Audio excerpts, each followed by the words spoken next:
In this episode of Beer, Blues, and BS, Kidder and Howard are joined by the local geek as he brings us a new tasty brew. We talk Star Trek Day. Controversy, of course, as we discuss GW versus Colts 3D. And one of our hosts just can't figure out how to speak.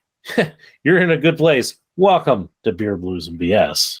In a world where every Rob, Steve, and Lane has a podcast, two good brothers will try to rise above the rest. Howard Blues and the Mark Kidder invite you to pour a cold beverage, pull up a seat, and enjoy time with friends. Welcome to Beer, Blues, and BS.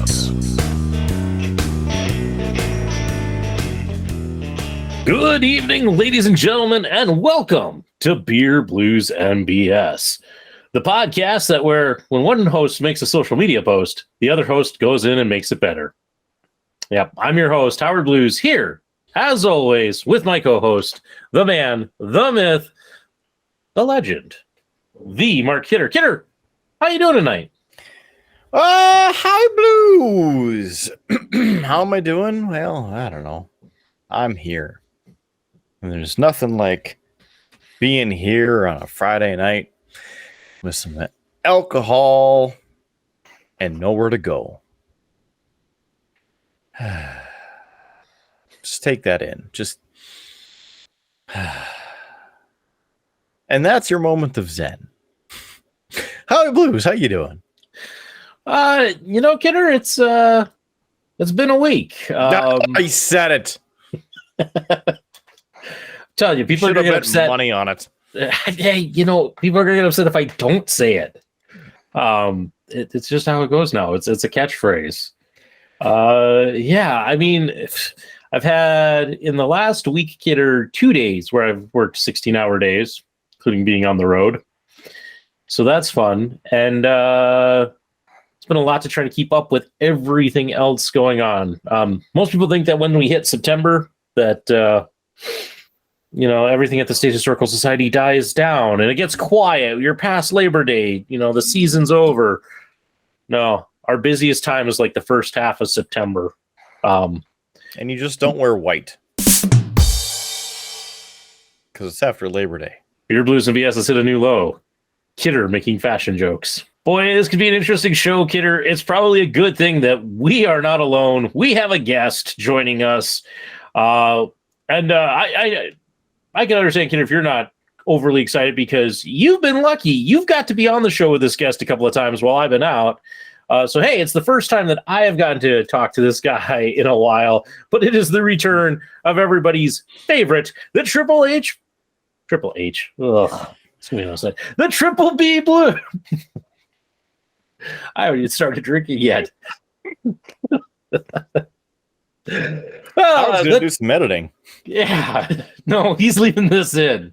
Everybody else can, enjoy his suffering as he tries to talk. Let's try this again. The Triple B Brewmaster, the local geek, is here. Welcome back, local geek. How are you doing this week? Thanks, guys. I'm doing pretty good this week.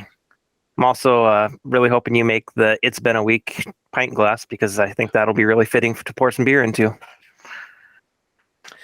I've been thinking about that one. I've been trying to come up with kind of what to use as a font and such for it, but at this I've also point, been busy. I almost think you better just make it. It's been a day because the week is just too long. He's made it too far. Not far enough. Both. How are you doing, local geek? Everybody's just clamoring to know. I'm doing real good. Haven't been overly stressed at work other than today was a little bit stressful because we had a fiber cut in Midco's world, but it wasn't anything I had to deal with outside of calling Midco several times throughout the day for updates. It'll happen, subpar service. That's why the internet gets all glitchy on this show. I'll just blame them. Beer, Blues, and BS, officially not sponsored by Midco. Anyway, here we are with the show. Are you having fun yet? Is it time to drink? I was going to say, Kidder, we will once we start. What's on tap? Yay! Kidder, you seem like you're the one who needs to drink the most. Although, technically, I believe our brew tonight comes from the local geek, so we might as well start with him so he can tell us what we're going to be drinking this evening. Yeah, so this one is my Irish Red that I made. I don't know how well you can see the color with my lights being green right now, but it's a little bit red. Also in the Beer Blues BS pint glass. It was the first thing I noticed there, local geek, and that is spot on. This one, it's a real light tasting. Did he even see that? You're like, hey, look at this. Haha, it's gone.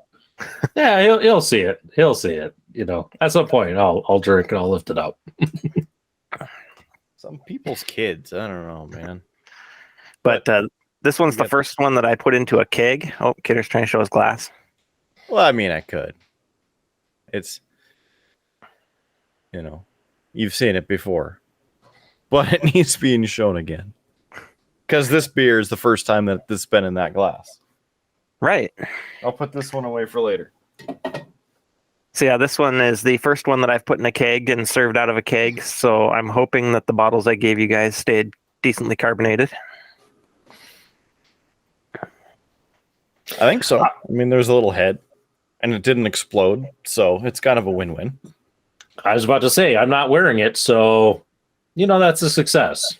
So shall we give it a taste, gents? Oh, we could.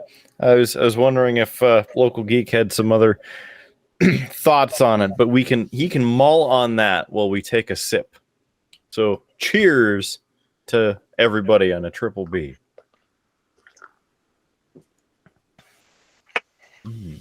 So yeah, like I said, this one's kind of a light tasting one. It comes in about 4%, so it's not super heavy. Be a nice one to sit out on the porch and drink, or around the campfire and drink.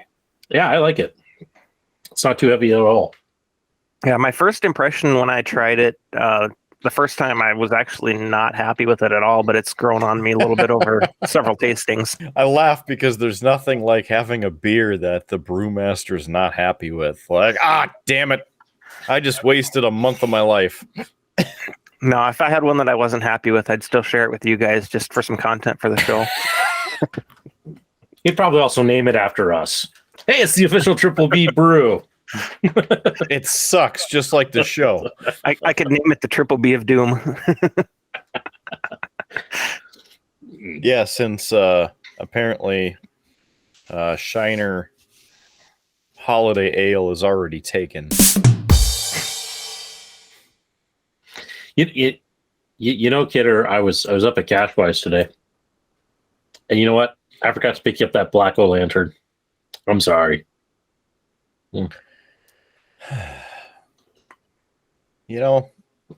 Maybe it would be good if you did it, because then I could go into the backyard, and then I could football or soccer kick it into the neighbor's yard, since they're always tooling around in my yard. And they have a soccer net set up on the opposite end of their yard. So I could see if I could hit it. I mean, you could. But it'd be better content for the show if you just drank it. Maybe a Local Geek needs it. Here's some inspiration of what not to do. But I like the Local Geek. He gives us free beer on occasion. I don't need to screw that up by giving him a Black O-Lantern. And I stocked you guys up this time, so it's true. And it's good that you did just in time, because my fridge is empty of beer. Well, that's good to hear that I gave you a little bit of stock for the next week or two. Basically tonight, and then we'll make it through the first half of next week if we get there, because it'll probably be another week. So you're saying I have a week to get you a Black O-Lantern. I'm on it, Kidder. Don't worry. Got you covered. I'm going to go find the murder bird, and we're going to make a pact. I don't know about what yet, but something will happen. Kidder, a couple episodes ago, we made the joke about Murder Bird Security, and we have a logo for it. I'm just kind of thinking I should print one of those out on a sign and put it up in my yard. You know, like how other people put up the security, like this home protected by ADT. And just put out that one. That way I don't have people like that solicitor who was trying to sell me a doorbell camera.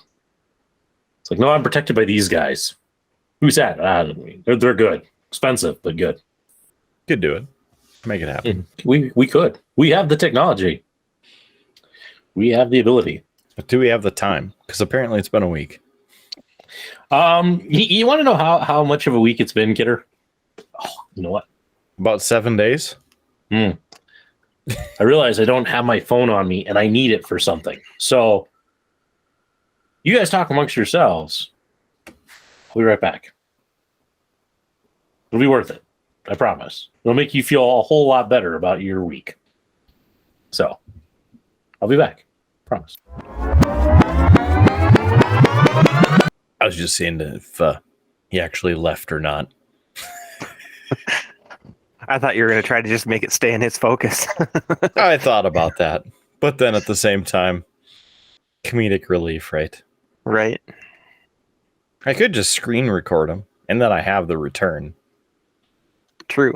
He always talks about having the technology. That was a quick run anyway. We barely had time to talk about him. Well, the fact that he muted himself says it all. Mm-hmm. Let's see. Find this. There we go. So, get her. Yep, that's me. Yeah. What do you got?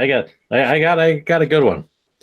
So I said it's been a week, and I've been doing a lot of running around, a lot of traveling, and a lot of work and such. And so one night, I was coming home, and I thought, you know what, I'm going to be nice. I'll save my wife some trouble. I will pick up the groceries and such so that we're on top of it. And bought all the things we needed, including a nice large jar of pickles. And as I was putting stuff in the freezer, Kidder, we had Picklegeddon. You can see that. That's right. From you. Yep. The bag from Walmart ripped just enough for the pickle jar to fall and smash, and I have glass and pickles everywhere in my garage. It was Picklegeddon, Kidder. Picklegeddon. You shouldn't have let it fester so long then. Yeah. So there you go. And hey, I can even top that. Just how bad of a week it's been. So last weekend was Labor Day, Kidder, and the family came over to play board games. My wife was working, so it was me, the kids, and the rest of the family, including my brother-in-law and his girlfriend. They showed up. And at one point I had to contend with, the girlfriend ended up holding Little Miss, which he's not supposed to do. So I take the baby away. Went, put Little Miss down for a nap. I came back, and I go into the kitchen to get Little Miss's bottle starting to warm up. And there comes a commotion from the dining room. And come back out, and people are talking about something. Not really saying what it is, not what's going on. I'm like, I wonder what's going on. And about that time, my brother-in-law and girlfriend decided to leave. And my sister-in-law says to him, once again, congratulations, you two. And I had a thought. I knew it was coming. And so I said it. So what's going on? You guys getting married or something? They are, Kidder. October 1st. Really? Yeah. This episode will barely be out by then. I know.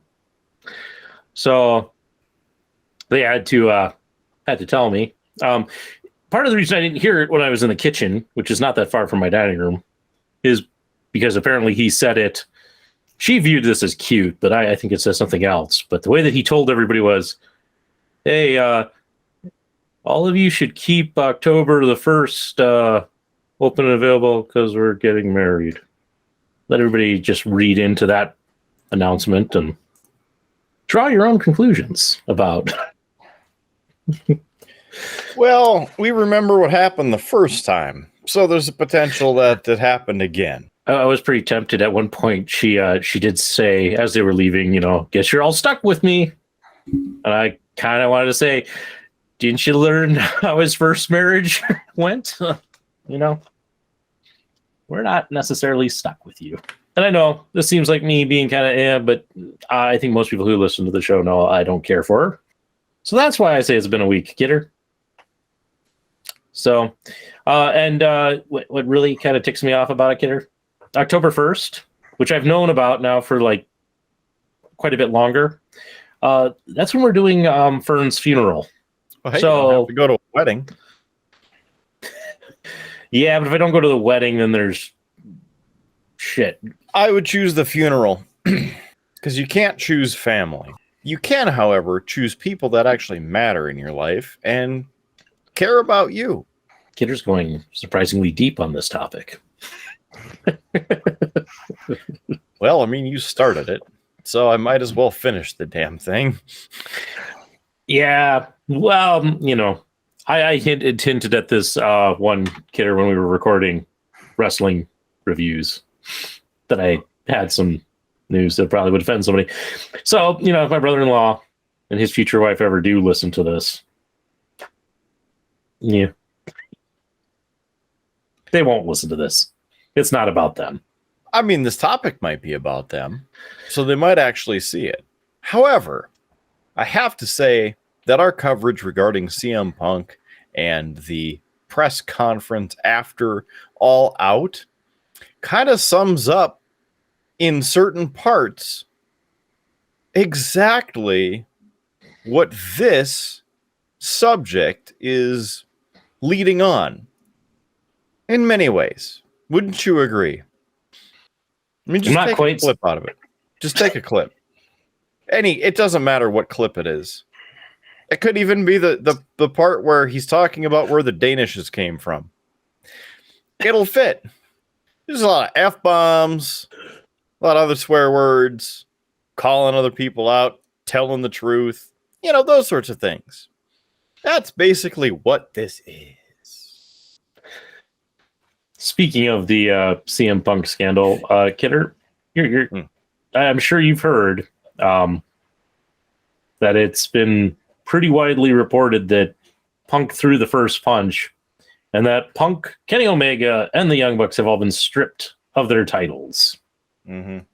Also sounds like Punk had a torn pectoral muscle, so he's going to be out for a while anyway. So, yeah. Well, we'll see. But there, we snuck in a wrestling update on this. Local Geeks like, really, guys? I'm sitting right here. Hey, we did label this topic good news or bad news. We didn't really say what the news was going to be. I think you did. I didn't want to put down in their brother-in-law's marrying a horrible person. That just didn't want Local Geek to open this up, look at that and go, pass. I'll be in next week, guys. I mean, I could already see that. He's like, you know what? I'll just tune in or join, I don't know, half hour in. That should be enough time. But it's good. He's made it through this much, Kidder, because he's the one who put topic 4 on the board. So, I guess we're already there, huh? Did you finish your FML moment, or was that just the open of the show? That was just the pickles, man. That was just pickles. If I had put Picklegeddon on there, you would have known. I was trying to not bury the joke. Don't know what to tell you, Kidder. Got yourself in a conundrum there for a second. Yeah, I went, don't I? A jar of pickles you couldn't open. Yeah. I'll open it. Boosh! I'll just say it slipped out of the bag. Here's the here's at least the good news, Kidder. There was another jar, a glass jar in that bag that luckily didn't fall because that was a jar of queso. So I could have had a shattered jar of pickles and a shattered jar of queso on the floor. That would smell lovely. Oh, you know it. Because that's the scent that nobody asks for at what is it, Bath and Body Works? Yeah. I was thinking 2-day-old feet, but sure. The scent of 2-day-old feet. You know, nobody asked for that at Bath and Body Works or Bed Bath and Beyond. Right, but when you say 2-day-old feet, are you talking about the feet of a newborn or? Hey, well, you take it wherever you want. Feet that haven't been like cleaned in 2 days. I'm a little lost on that one, Kidder. I don't know what 2 day. Hey, that's fine. It's totally fine to be lost on you. That's fine. Because I'm leaving it open for your own personal interpretation. Whether it is feet that have been existing for 2 days or shoes that have been left out that have housed the feet for 2 days, or socks from 2-day-old, the feet that have been traveling around for 2 days. No showering, all sweaty, moldy, curmudgeon-y. I'm not drunk enough for this conversation. Well, drink faster because we have more beer. I'm working on it. And also the next bottle that I have is pretty heavy, so gotta pace myself here. Gotta pace myself. That might give away what the second beer is to the local geek. So it gives a pretty good hint. The one I've got's pretty heavy too, so it's not the same one. No. Oh. To take a line from Shinedown, it's about to get heavy. And on that note, I guess I told Kidder about this a while back because I knew it would be kind of up his alley. But transition. But I've been playing a game called Heardle, which, if you're familiar with Wordle, it's a similar concept, but it will play the first second of a song, and then it'll continue giving a little more of the song up to, like, I think it's about 15 seconds in to guess what the song is. And I knew Kidder would be up for that after watching the Impossible Music Challenge episode. But it's kind of fun. Some of them are pretty easy, and other ones I have never even heard of. So, have you been playing, Kidder? No, it's still in one of my tabs. You know, Kidder, now you're going to have to like record some footage of you playing, so we can all see how well you do at this this game, as everybody got to watch me suffer through the Impossible Music Challenge. Well, unfortunately for Kidder, Nickelback was a couple days ago, so he missed Nickelback. Yes, they have a brand new song out and an upcoming album. The song is called San Quentin, as in the prison. And it's heavy. Although Howard's beer is probably heavier. I was going to go more with the joke of nothing good came out of San Quentin, but, one could also make the joke nothing good has ever come out of Nickelback either. You don't have to make the sound effect, Kidder. We have a sound effect. We have it. I know. We had it. It got overused in the future Howard. It got overused in the corn episode. I'll say that much. That was a fun episode. We've got some compliments about that one. People enjoyed that episode, so I'm glad. I'm glad they lent an ear to that episode. Shucks, it's starting again. You plant the seeds, you just let them grow. So should we combine some different things on the sheet here as we continue? Or do we still want to continue with some music, like pop music. I mean, rock. You know, the music thing is still germinating. You might as well pop like run with corn. Got to cultivate it a little bit, Howard. I mean, you can't just let that stuff fester by itself. You got to give it a little bit. I'm gonna have to edit out that long awkward pause. Let's see. What other music news do we want to talk about? Since we're talking about music or irrigating the topic a little bit, Adelita's Way has a new single out. You can listen to that on your favorite music platform, and sounds pretty good. Evanescence has a brand new single out as well, also available for streaming on your favorite streaming platform of choice. And Blue Man Group will be in Bismarck on October 2nd. It's a Sunday night show. The day after WWE's Saturday night main event at the Bismarck Event Center. Tickets on sale now. Go to bismarckeventcenter.com for the ticket information for both shows. You know, I actually I caught Blues Traveler actually streamed a concert live at the print shop here about a week ago. It was a decent concert, although I didn't get to enjoy much of it because, of course, like I turned it on and I'm just listening to it kind of in the background. And of course, about that time, Junior comes over with a book and is like, huh? Okay. So I ended up having to read instead of listening to the Blues Traveler concert, but they mostly played their classics. None of their new stuff, which is sad because they were nominated for a Grammy with their new stuff. So kind of would have been interesting to hear live. Otherwise has a new single out. Bush has a new single out. And 3 Pill Morning, brand new single. The dudes from the Minneapolis area, they have a brand new single out as well. So, all those and much more available on your favorite streaming platform, including the Killer Kidder Show on Spotify. I like how I threw something out there that could have like sparked conversation, and Kidder just kind of ignores it. It goes back to, this band has a new song. This band has a new song. As in, shut up, Howard. That's not rock. I don't care about what you say. We're going back to the rock side of I this. do care about it. I hadn't got there yet. No. You got any blues news, Howard? Well, no, because I do have rock. I was going to ask, did either of you check out the tribute for Taylor Hawkins concert?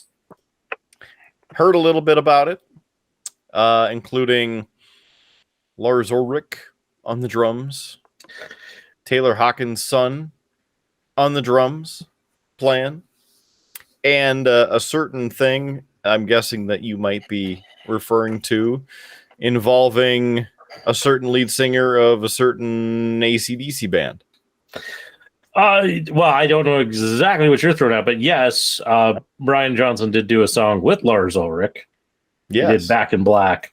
That was pretty terrible, actually. It was oof.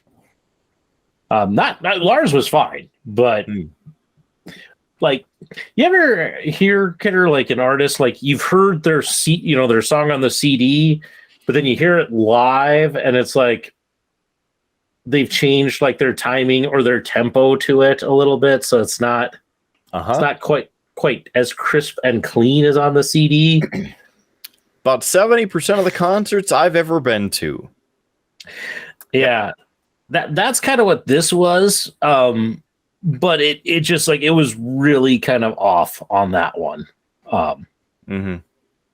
It's like, ooh, this. He also can't sing the way he could back in 1990. Yeah. And that was kind of part of the problem, was he was kind of having a tough time doing the screechy kind of voice that one would define AC/DC with. I will say Luke Spiller of the Struts did also perform. He performed with Queen. He was in the first song that Queen led off with. So, which is kind of interesting for him to do that, because when the Struts opened for the Foo Fighters, Luke Spiller and Taylor Hawkins did a duet on Under Pressure. So it was kind of neat to see Luke Spiller come back. And Luke Spiller, if you've ever seen the Struts in concert, he dresses pretty flamboyantly, and here he was actually in a suit. It was he came classy to the show. So that's good. In case you're curious of what I was talking about specifically, was how the lead singer of The Darkness, if you remember them, I don't even think I love that song from, back in 2003, 2004. Well, he ran out on stage during Back in Black, grabbed the microphone basically from Brian Johnson and was singing as well. And you could tell that Brian Johnson was like, "What are you doing?" So he ended up explaining that 10 seconds before the AC/DC section, Brian told me to get up for the second verse of Back in Black. I didn't want to do it, never sung that before, but Dave Grohl said, if Brian tells you to do something, you effing do it. He then said, to be honest, I feel like Brian Johnson just wanted to drag me up for a laugh and to give his voice a few seconds to recover in time for the rest of the track. I thought he did an amazing job, and I'm always happy to help out when needed. I don't know. What's your take on that? Hard to say. I can understand Brian Johnson not wanting to admit that, because that just makes him look bad. But I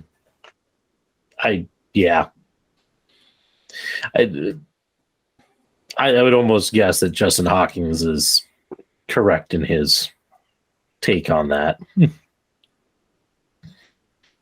So, yeah. I'm also happy that Brian Johnson is back, and I guess he's in black as well. But, basically losing his hearing from all the years of having his ears blown out by the return monitors. So, good to have him back. Yeah. But I have got a few other snippets of that concert, Kidder, and there were some pretty good acts. There's some good music and such. So you can find it out there along with other clips. So it's worth checking out. If you like rock music, they had quite a few acts, and they had some really great little documentary video packages in between the different bands that were really, really interesting, to listen to and to watch. So well worth it. Well worth it to kind of check it out. So yeah, see there, I got some rock news in.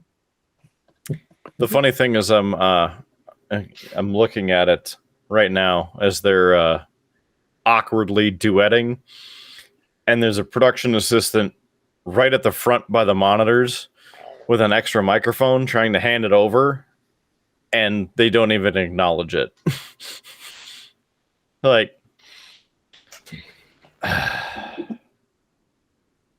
All right. Carry on. Continue. What's next? Transition.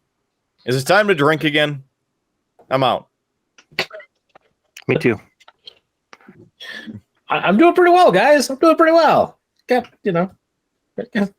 It's below half, so I mean, that's pretty good. We've only been gabbing for 40 minutes. Mm-hmm. I'm on pace. Well, I'm going to go quick top this one off a little bit. Oh, okay. All right, should we? Oh man, he put his headset down. I was gonna say, should we not say something so then we watch him walk back, and then he uses the keg and all of that. But he did it anyway. He did do it anyway. Yeah. So, Local Geek, we're going to need you to reenact that again. First, say something, and then go do it again, because we didn't catch you filling that up. So, please, if you would, enlighten us. Well, I have not gotten the pressure figured out on my kegerator yet, so it's got some serious head. So we have another chance, Kidder. We can catch it when he does it again. Yes. A little bit. We just have to be patient. Big Head on the west side. Very good. Not to be confused with Big Head Todd of the Monsters. Howard, do you know how many drinks you've had on this show? The Local Geek and I were talking about this. I think he said I was sitting at 92 as of episode 74. So being that we're in 78, that's so I should be this one should be 96. Local Geek's totally typing it in right now. I can see it. Actually, I'm not. Oh, he's just pulling up other research of Howard said this about my beer, and I'm going to remember that for the next time. It wasn't a 5-star review. Last time I give that asshole beer. No, the last time I skipped ahead and started writing in for the episode I was on, I forgot that there's episodes in between and told you that you were on 100 when you were still on your 100th alcoholic one. So it did kind of work out. It happened in the episode, just not exactly where we thought it would, if I recall. Yep, it was one drink before. Yeah, no, that's the danger of entering stuff in early on the spreadsheet. So I know I always debate when I'm editing the episode of if I should update the spreadsheet or not. It's kind of one of those. And Local Geek, you can share your thought and opinion on this, because I feel like if I put it in there, then you get a spoiler. You know what we drank. You don't get the joy of like when I go, "Hey, Kidder, here's the crap thing I'm drinking tonight." You don't get that. I guess it doesn't bother me either way. I don't mind putting them in there for you guys, and if you've got them already in there, then I can see the comments that you chose versus what maybe I would have chose, because I try to pick usually something funny to put in the comment about them. Local Geek, you're hired. This just in. Howard's comments that he selects are not funny. I didn't say that. Oh, I heard it. I just had to make fun of that. It's okay. So not tonight. Put the breaking news away. Not yet. No. Hold on. Later. I don't know if you've been on the spreadsheet lately, though. I did add a tab for you guys. If you had requests to put on there, you could throw in there. Yeah. I haven't. I usually use it when editing. Because I have found it to be a very useful document for the occasional time when we go, we had a beer like this in a past episode, or like we've been referencing the Black Lantern a lot. It's kind of become a running gag that you'll get to see the whole evolution of this locally. But once I started mentioning it, it's like, gosh, what episode did I have the Black Lantern in? And I pulled up the spreadsheet. It saved me a lot of time. So I really have been appreciating that as future Howard, and being able to go, what episode was that? I can scroll back and see. So, well, more good news on that front. Then one of the recent updates I did to it, I actually took not the specific beers, but the companies that make them, and I listed which episodes they appear in behind how many times they've been on the show. Good God, you're genius. You know how to use Excel / Google Sheets. I applaud you, sir. / Google. Because I Google a lot of what I'm trying to do in Excel. One of these days when I decide to dive back into beerbluesandbs.com and maybe do an update or change some things, we'll have to make a link from the website where people could go and like not get like the editor's view, but if people wanted to go back and look up something or check out our past ratings or things like that, where they could have access to it. Yeah, I can make a read-only link on it, I'm pretty sure. Because that would be, Now he's doing more work for himself. This is great. I love when you're on the show, Local Geek. Thank you for being here. I'm just, thinking, somebody might in the future, Kidder, as we continue to do this and we get years down the road, somebody might want to go back and, see. And or a company sees how many times we tried their product and didn't like it and sues us for slander in 38 counts over 2 years. Listen, I'm not a lawyer, nor do I play one on TV, but I do not think that is the definition of slander. So I think we'll be okay.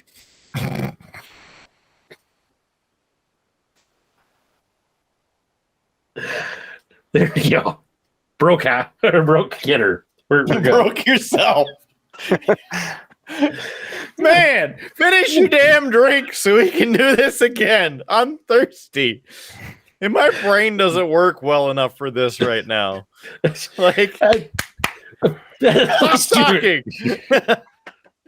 At least you remember who your co-hosts are. I'm clearly not doing well tonight. or even the name of the show. that too. What is this? Rum Rock and Rumors all over again? Man, I didn't know you got traded already. At this rate, I probably should go back down there, to the minor leagues until I get called up again.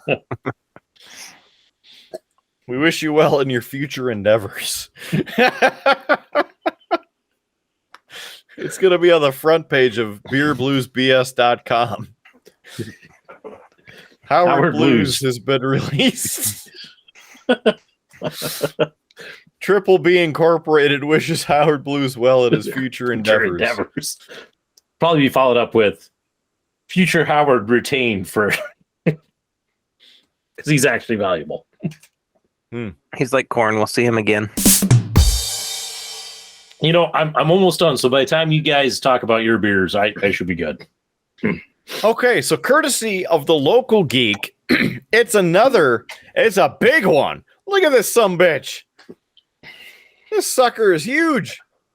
I guess I have seen a can this big when I had the Foster's gas can at Outback a couple years ago. But look at this thing from Dialectic Brewing. Dialectic right there, you see on there.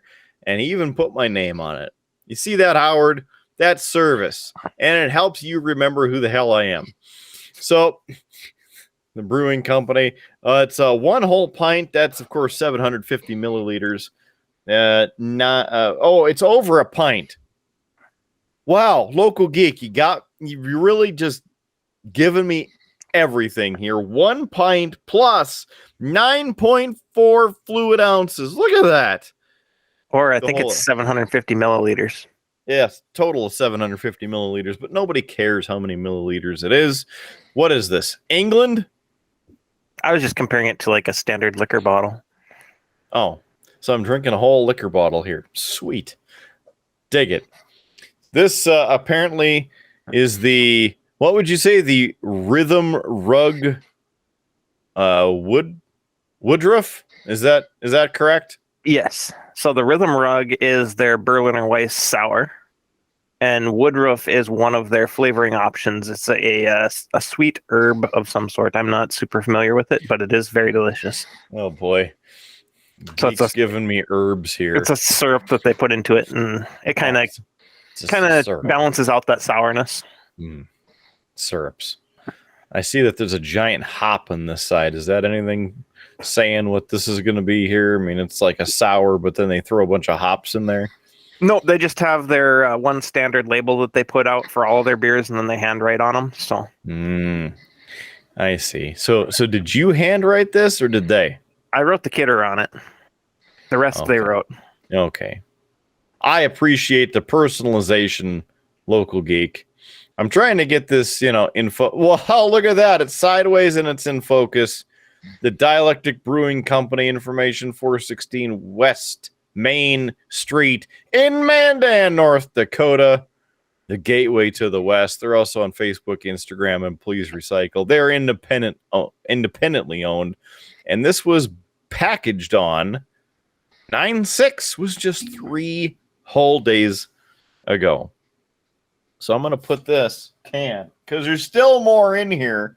I grabbed my big pint glass thinking that I would, have enough. But no, I did not have enough room in the big glass. And this is as you can see, the Hard Rock Cafe from New Orleans when I was there 8 years ago. All right, so this has a very sour smell to it. Almost like pineapple and pickles. It's kind of weird.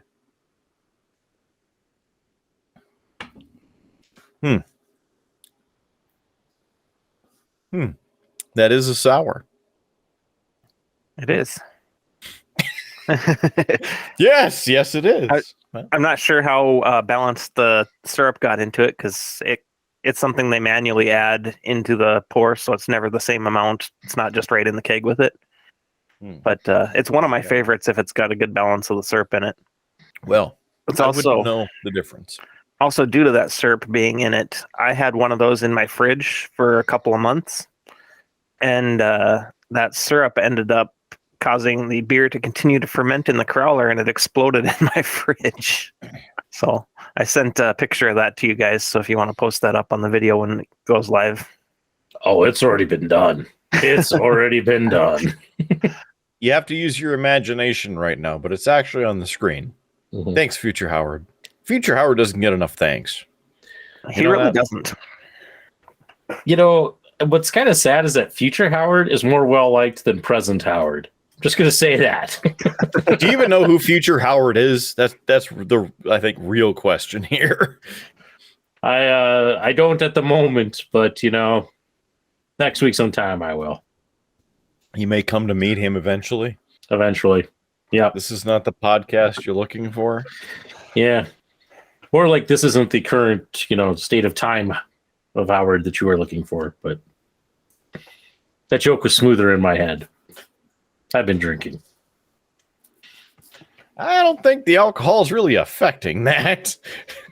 We know your thought process on this. It's kind of like a squirrel getting ready to go onto a power line and cross onto the second wire.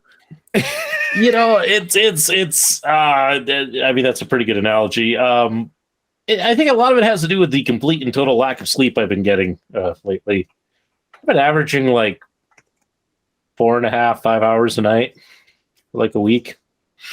So, because of all of the editing, I'm hoping that this is the last week that we put out 4 videos in a single week.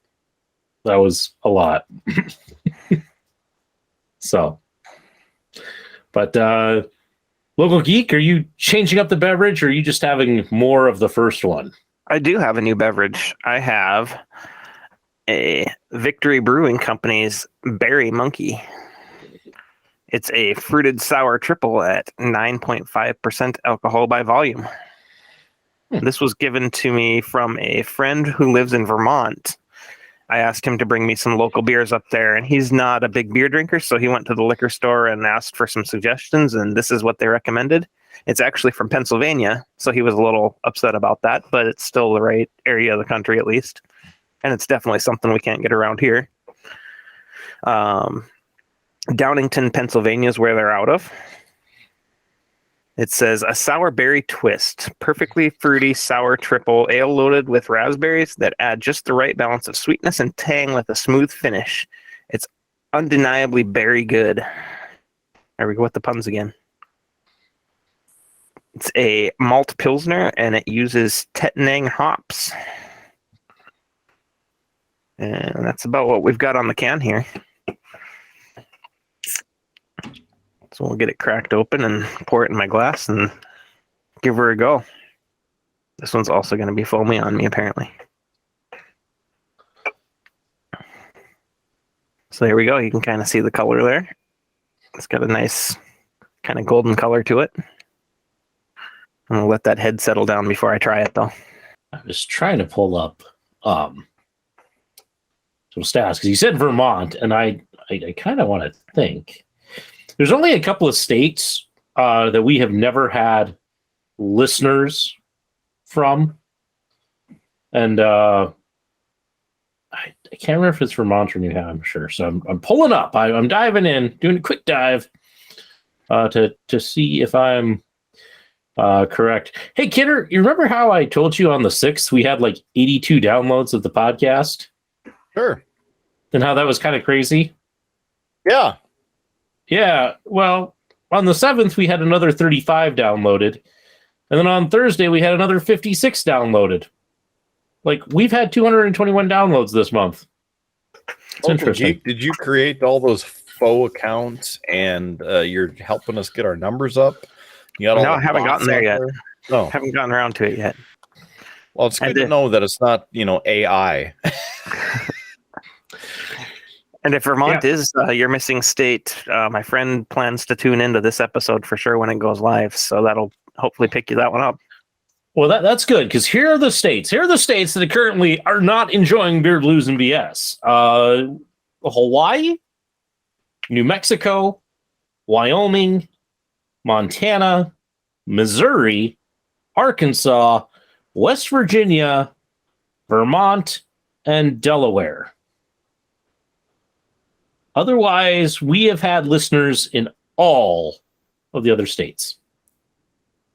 And I have listened from Montana before, so it just must have not detected me being there. And that's very possible. It knew you weren't a real Montanan, that's why.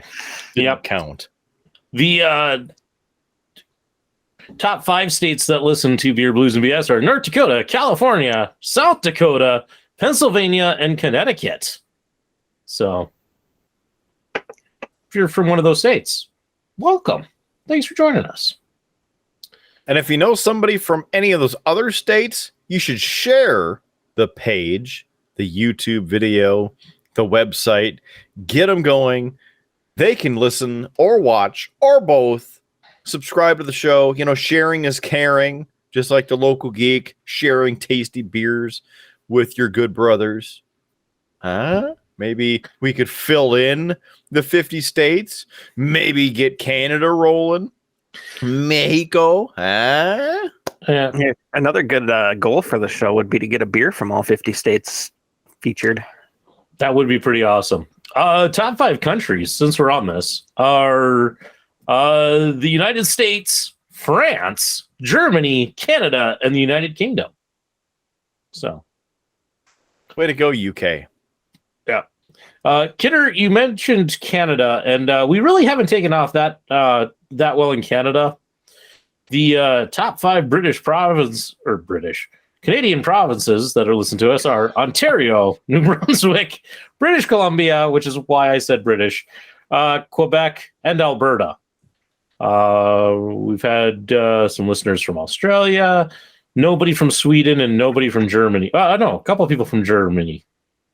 So, yeah. Germans, thank you for being here, as well as everybody else from around the world. Thank you. Yeah. And let's see, I just want to go September. Kidder, just since we were talking about which episodes, the top 10 episodes that have been downloaded this month, so during this incredible explosion of people listening, we have at the top of the here we'll go from 10 down. Number 10, and the winner is, which was the debut album of Farva. Number 9, The Impossible Music Challenge. So that one's getting some play. Number 8, The Self-Proclaimed Arborists. Number 7, The Inside Jokers, a NDWF reunion. Number 6, WWE Day 1 Review from January of this year. Where are we at? Number 5, Last Weekend in South Dakota. Number 4, Clash at the Castle, wrestling review. Number 3, AEW All Out 2020. So, hey, those are 2 of the episodes that came out this week. Number 2 is Kidder's Birthday Bash. And do you guys want to take a guess at what number 1 is? I'm going to bow out of the guessing game. I'm going to guess the corn episode. Local Geek is correct. Beware the Corn Puns is been the top episode downloaded this month. So people love them corn puns. Now, is that 30 days or is it just the past 9 days? It's just the past 9 days from August 31st through September 9th. How about all time, Howard? Since we're talking numbers, let's go. Okay, let me go back and switch. Podbean has some kind of like their statistics stuff is not the greatest. I'm just going to say that, but here we go. The top 10 episodes of all time of Beer Blues and BS. Number 10, Star Wars versus Star Trek, which has had 30 downloads. Number 9, and the winner is, which we just talked about. Number 8, Drafted. That was the episode that debuted Rum Rock and Rumors. Classic episode. Number 7 features a guest. It's the Midnight Rocker, who we need to have back on the show, Kidder. Because I think you told me he's been streaming some of our episodes. Yes, So he's streamed 1 or 2 of them, and a huge thanks to Midnight Rocker again. Just throwing it out there because we can and we need to. Big thanks. Number 6, is that an Outback? No, it's a holiday. Number 5, Guns, Sangria, and Toilet Turtles. That was the debut episode of J.S. Gunslinger. So, there's that one for you. Number 4, AEW's Full Gear 2021, which was a wrestling review where Kidder was live in attendance. Hell yeah! Number 3, The Double Standard. Number 2, Kidder's Birthday Bash with 41 episodes downloaded. Wow. And because there's no way you're going to get this, anyone want to take a guess at what the number 1 episode downloaded of all time is? The big one. I'm going to take a guess at Snowmageddon because that's my favorite episode, but I don't think it's right. Good guess. It is not Snowmageddon, nor is it the big one. The big one used to actually be our top one, but it hasn't been on the list of the top 10 of all time for quite a while now. I'm trying to see which episode this was. It's a fairly early one. How early is it? Sorry. Well, Kidder, this one goes back to July 23rd, 2021. It's a really weird episode that is number 1 and such, but it's episode, where's the episode number on this? Episode 16, Friday. Maybe they thought that is Rebecca Black. I don't know. It got named because that's when we announced that we were no longer releasing the episodes on Sunday, but we were releasing them on Friday. It did have a really nice bit of editing and killer promo work by Kidder, where he did the whole Friday as a monster truck announcer, and we had some explosions edited in. It was it's a nice touch. But no reason why it should be the top episode of all time. So, but that's just the audio listeners. It gets How about the video? Okay. We're gonna have to talk about something. Oh, okay. Take it away, Kidder. And eventually I'll open this beer. For crap's sake, don't make me start dropping F-bombs. I've had it. I've been ready listening. for it. We just got on this tangent. I mean, this is still technically like what's on tap round 2. I just haven't opened my beer yet. We've been diving into stats because we were looking up stuff. So, Okay, you open your beer because by the time I talk about all of this, you might actually have it poured. I'm not This pouring it. I'm drinking it. encompasses. Are you going to drink it straight out of it? Yeah. Well, start drinking now because when I finish, you might be a 23rd of it through. Yeah, just get through the top 10 episodes. Okay, so this encompasses all of the Beer Blues and BS family. And when I say the Beer Blues and BS family, I mean Beer Blues and BS, Howard's Cave of Wonder, Triple B Buzz, and Kidder's Log. So, starting at number 10, the Hell in a Cell 2022 Wrestling Review. Number 9, from Howard's Cave of Wonder, the Cyberpunk 2077 Gangs of Night City Board Game Review. At number 8, Episode 1, the big one. At number 7, it is AEW Full Gear 2021 Review, the bonus episode. At number 6, from Howard's Cave of Wonder, it's Sophie's Revenge as we head down the board. What? There's Sophie's Revenge. It's right there. It's the pirate ship. It's over my shoulder. Go ahead. It didn't get that good of revenge apparently because it's still on the shelf. At number 5, it's the Motorola Edge Plus 5G Ultra Wideband 2022 use review as I talk about using my phone. At number 4, from Howard's Cave of Wonder, it's Borderlands Kickstarter review. At number 3, as we crack into the final 3-star selection, from Howard's Cave of Wonder, it's Monster Apocalypse Kickstarter. At number 2, from Howard's Cave of Wonder, it's Marvel Zombies.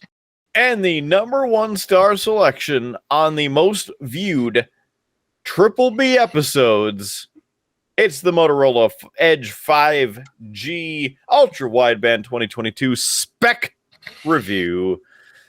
There we go. There's your top 10 views. If you like an episode, go view it, please, on our YouTube page. Watch some other episodes. Like and share and subscribe. Yeah. We clearly got to give this one a good title because I know Local Geek is sitting over there going, I'm not on any of these episodes. What the hell, people? What the hell? How about a good title? No. You said give it a good title, so I'm just helping you out. Yeah, we could do better than that. Because the only reason the Jameson episode got as many is because of the name, Gun Sangria and Toilet Turtles. It's nothing that makes that episode woo, just a catchy name. How about we can come up with something better? Did you drink yet? No. Good God, we're going to be here all frickin' night. We only have 3 topics left. Wait, 4. We have 4 topics left. Go. I'm getting there. So this one was given to me by the Local Geek. Yep. This is from the North Coast Brewing Company, which has been independent since 1988. This is a Brother Thelonious. It's a Belgian-style Abbey Ale. Bottle Bebop, it says. 9.4%. And, one thing, I don't know if it'll really show up on there, but what's really kind of cool is it gives you a recommended serving temperature. It also tells you which glassware to use for this. So, for us beer drinking noobs like myself that don't usually pay attention to our glassware, it tells us what we should be using. So it's Local Geek, is that a wine glass that it said to put it in? No, I don't remember the name of that type of glass, but Doesn't care. You got to start drinking or it's going to get warm. Way beyond that recommended drinking temperature. Yeah, no, that's not bad. That's pretty good. yeah, I really like that one. I had it on Kidder's birthday episode or the last one I was on. I remember you having it. So I think it was the last time that I was on and you were on. That one is one of my favorites, though. It's really good. That is enjoyable. That is enjoyable.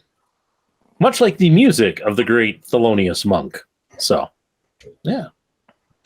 I also just had a realization a little bit ago. I think I forgot to say what the name of my red ale was. You know, I kind of had wondered if I had missed it, but because I've misspoke so many times already on this show, I wasn't going to like bring it up because, you know, I don't need more mocking. So yeah, that was it was called the Multipass Red Ale, which I named in reference to Lilu from The Fifth Element, since she's got red hair. I think you had told me that at one point. And for those who are wondering, Kidder has been trying to like make noise so that the camera would cut to him, so you could see him pouring more beer in, but the Google's like, no, we're not going to do that. That's all I never needed. cut over. one fraction of a second. That's all I need. And this will be gone before you know it. Yeah. But I was thinking when you were talking about the name of the episode, that's what made me realize a Fifth Element related name would gather some views, probably. It probably would. Although I'm really tempted right now to title this one Picklegeddon, but I actually was thinking that when you said Picklegeddon earlier. that's very much what I was thinking, because I have that picture of the pickles. I'm kind of thinking that just instantly becomes thumbnail. It might be the fastest thumbnail I've made. It'll be a good one. Hopefully Howard won't be in a pickle when he actually comes to name it. I'm pretty sure it's going to get Picklegeddon. I'm pretty certain. Because then again, I can use that picture thumbnail. Most of my work is done. Just gotta edit the episode. Hey, I'll make this transition because I can, and I will. Because Local Geek, you came on this episode because I actually called you out here in a past episode saying I have a board game related controversy that I wanted to talk to you about. Let's hear it. So it is board game related. So, ladies and gentlemen, Kidder will be taking a break. Although he might have to mow some lawns. Oh, great. He's going to pull up the old lawn mowing simulator. Great. So this particular controversy, or the sound of tipping over cans on my left, involves one of the biggest wargaming companies out there, Games Workshop, or GW. And they're having a current bit of issue with a company called Cults 3D. Local Geek, are you familiar with Cults 3D at all? Just a little bit. I actually, I think I showed you guys the articulating dragon that I 3D printed. I got that from their website. Yes. So Cults 3D is basically a website that has STL files that you can use for your 3D printer. People can load their designs up there so others can print them out. Some of them are free to build and to download. Some you have to pay for. As I've said in a past episode, Games Workshop they are the top war game producer in the world. Their big game is Warhammer 40,000, which is a science fiction game, war game. But their other big ones are Age of Sigmar, Lord of the Rings war game, and other smaller ones like Necromunda, Blood Bowl, Space Hulk. Anyway, they're very protective of their IP. And basically, GW reached out to Cults 3D, and I'm just going to read this bit that was it was put out by Pierre, who is the co-founder of Cults. He put this out to the community, and it kind of gives a good summary of what's going on. He says, "I'm posting here to inform you that Games Workshop has just contacted us through their lawyers to ask us to remove more than 200 creations that infringe, according to them, on their copyright. In this list, there are 65 paying models that we have rejected. The users who are part of this list and who have at least one creation rejected from the site will be informed by email. They will be able to edit their model to remove the copyrighted items. If the editing is sufficient, the creation will be accepted again. Or you need to modify a URL, just contact us on, it gives the where to contact them. Concerning the free models, we have decided not to delete them because of the notion of fan art, and we will keep fighting on this point. From now on, we have a rather long list of terms that will trigger moderation when your paid creations are uploaded. So try to avoid as much as possible these terms when uploading. I attach the document. If there is a problem, you will receive a message informing you that your model violates a rule and that you can edit it without worrying until it is good.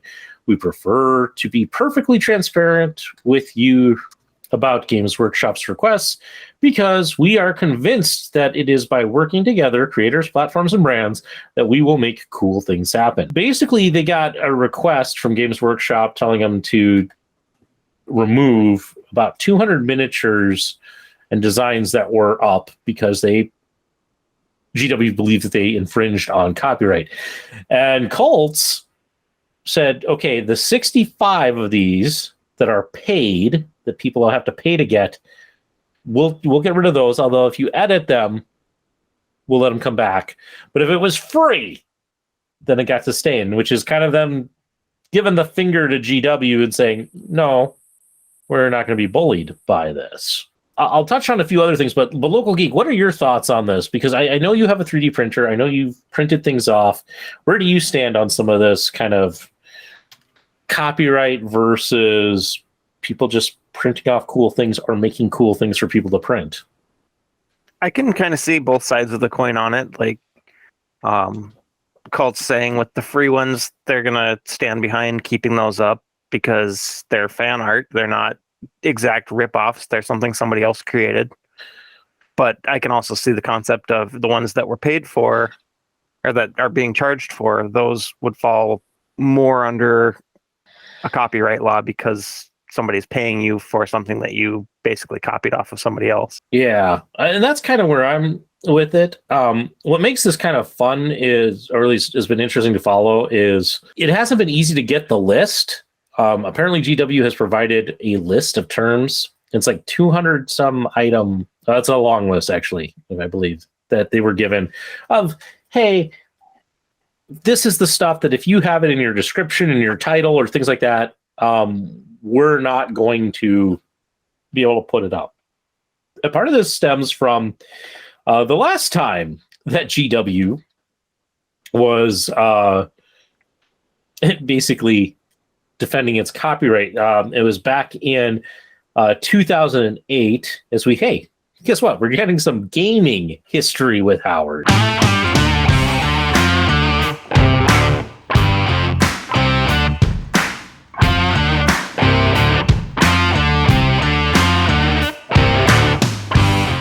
In 2008, Nick, and I'm going to slaughter this last name, Vilici, he was a longtime Warhammer 40,000 enthusiast.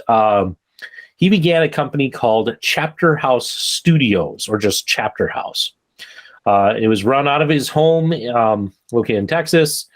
And he basically began by selling Warhammer 40,000 accessories or bit parts. So for those who aren't familiar with it, when you collect like Warhammer models, you kind of have some customization options. So you kind of get like a body and some legs and a couple different arms and a couple different helmets, and you can kind of customize them a little bit.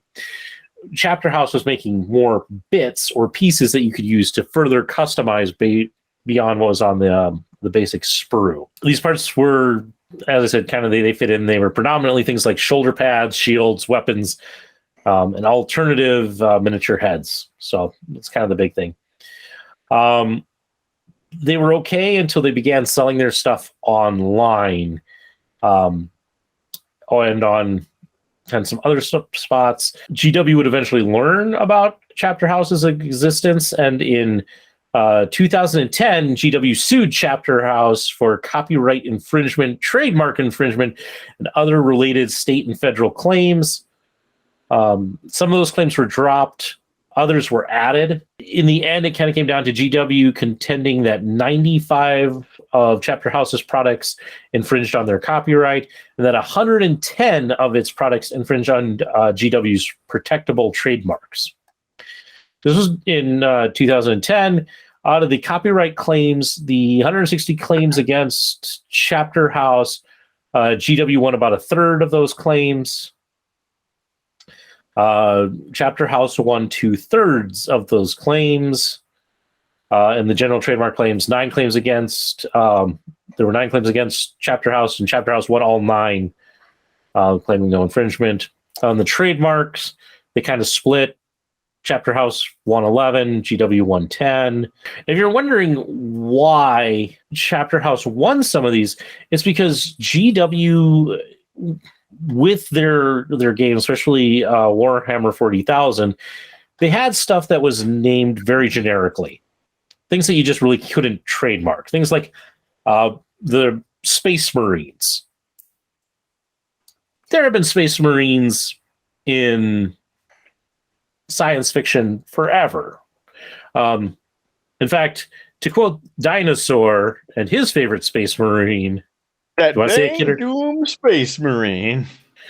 Yep, the dang Doom Space Marine. Yeah, I'm still from listening. I might be mowing a lawn, but I'm still listening. I know you are. I was just, kicking it over to you so people would know you're still alive. It's a relative term. Yeah. So it was one of those things. They had a lot of generic terms that basically the court said, yeah, you can't trademark Space Marine.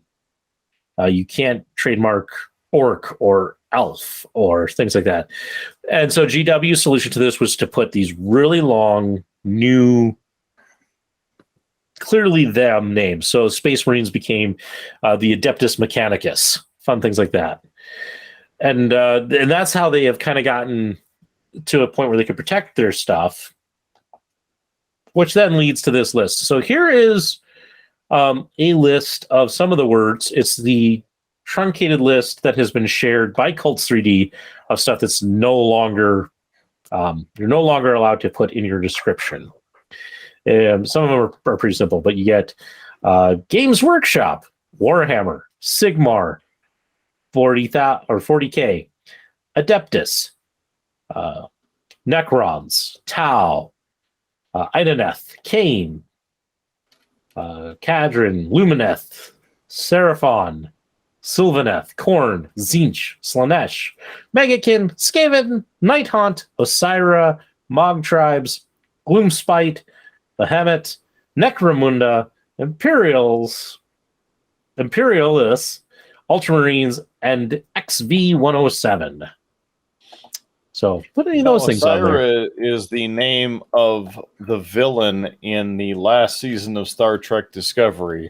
So I'm guessing Paramount's going to come after him again, because why not? It's not Osira. It's like Osiark. Oh, no, it's Oziark. That's it. Sorry. Oh, okay. There's not a pronunciation guide with these, and so I'm trying to remember them from other times where I've heard people talk about them. So, in fact, I even skipped a couple that I'm like, I don't know how you pronounce that. But that's what's kind of going on there. And it's an interesting thing about where miniature companies are now having to deal with this whole fact that people can 3D print stuff. And it's interesting to see where some companies kind of fall on this. Local Geek, I know you're not a miniature painter.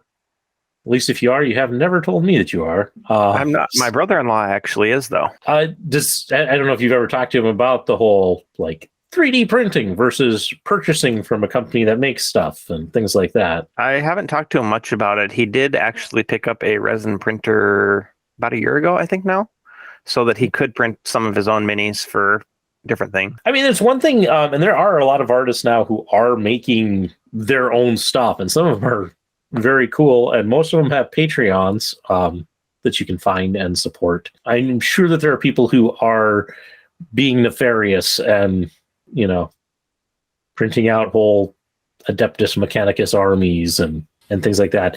There's one that's pretty blatant that is doing all of the Marvel characters so that you can use them in what is it? Marvel Crisis Protocol. So I see those ones pop up pretty frequently. Yeah, I think some of these companies, it would benefit them not necessarily to release their entire arsenal in STL files, but to have certain ones released out there as an option for their gamers to 3D print their own versus purchasing. And I know some companies do offer an option to purchase it from them or to purchase the STL so you can print your own. Yeah, it kind of depends on what your business model is, because technically if people are going to print the file themselves and do it, your overhead is far less because, yes, you have to pay the artist who's going to design it, but you don't have to pay for the manufacturing, the shipping, the hoping that it sells, storing it in a warehouse, all of that. You just have to keep the digital files and then... Right. And if you charge, say, $5 for that STL, most people are willing to pay $5 for something like that. They can print as many copies as they want. But if you sell 100 of those, it's probably going to pay your artist commission. Yeah. I mean, it's been pretty beneficial. And I'm not going to lie. I've seen some of these, like these Patreons. I see them on different things. I'm like, ooh, there are some really cool minis in there. I would be willing to do that. I don't have the 3D printer to do it. And also, I'm kind of picky about my minis. I would need a resin 3D printer and a very good one because I don't want all the lines. Yep. I actually have, because you have 3D printed for us the little beer bottles. I actually have mine over here, and it's actually on one of my paint holders. And every time I varnish one of my figures when I finish it, I slap the extra varnish on, because if I do that long enough, it will fill in the cracks. Oh, yeah. Eventually I can get a smooth surface going. So I'm working on it. Yeah, that's definitely the perk of the resin ones over the plastic ones, is you do get that finer print. The only problem with the resins in that case, though, is there's a bit more of a process to it. Yep, it is. So you have to be willing to go through that and all of that. We at the Heritage Center, we are looking to purchase a 3D printer, and possibly a very large scale one. Awesome. We have a committee that's working on deciding Nice. what to get. I've had my eye on one that's like $350. It's not terribly unreasonable, but it's got a 12-inch print bed, which is huge compared to most of them. Like most of them are like an 8 to 10-inch at most. It's got triangle supports on the whatever you'd want to call the part that holds the extruder, just because it hangs up so high that without those triangle supports, it would wobble too much. Yeah, and is that's a resin one you're looking at? No, this is still plastic or PLA. Plastic? What brand, if you may ask, if I may ask? Let me look it up here quick. You can sure ask, Howard. I want to give you that permission. You can certainly ask it. You go for it and ask. Listen, Kidder, I forget which episode it was in recent past and such, where I said people could start a whole drinking game about every time we misspeak, you take a drink. I'm just helping those people. I'd hate for us to get through an episode and they're like, "Oh, I didn't drink at all." So you're welcome. This one's the longer LK5 Pro that I've been looking at. At this rate, if they do that, this is going to turn into a meeting, because we release one at a specific time every week, and they're going to be actual alcoholics because of you, Howard. That's a meeting for people who are quitting. Although some of the beers we drink could cause you to want to quit drinking. I'm going to have to finish this Brother Thelonious and get some water, because... Yeah, that one's a little heavy. It is. And it's really smooth, so it'll sneak up on you. It is. So that was kind of that whole controversy that I just thought it would be interesting, because I know you're into the 3D printing. I know you're into like board games and such. Hey, Local Geek, have you ever experimented or printed out, because I know you play board games. Have you ever 3D printed something to bling out one of your board games? Not to bling it out, but I have printed things to help organize. Most namely, the most useful one I've done was for Betrayal at House on the Hill. I printed out a case that holds all the little cardboard chits that are used for various things. I think it also holds the cards, if I remember right. It's been a little while since I've broken that game out now. Yeah, that would be handy. Not that I have that game, but I never thought about 3D printing storage solutions. I've been looking. I actually was looking tonight. I've been trying to find like an old card catalog cabinet because I have a couple of card-based games like Magic the Gathering. I have several boxes of that. And I was watching another YouTube creator who collects Pokemon cards, and he has this is one of the YouTube. Hey, Howard, not Howard.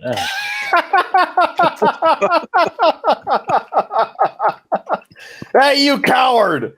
You, yeah. Come here. I need to yell at you.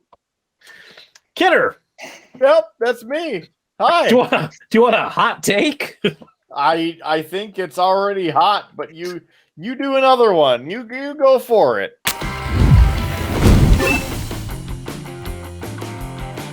So how hot is it?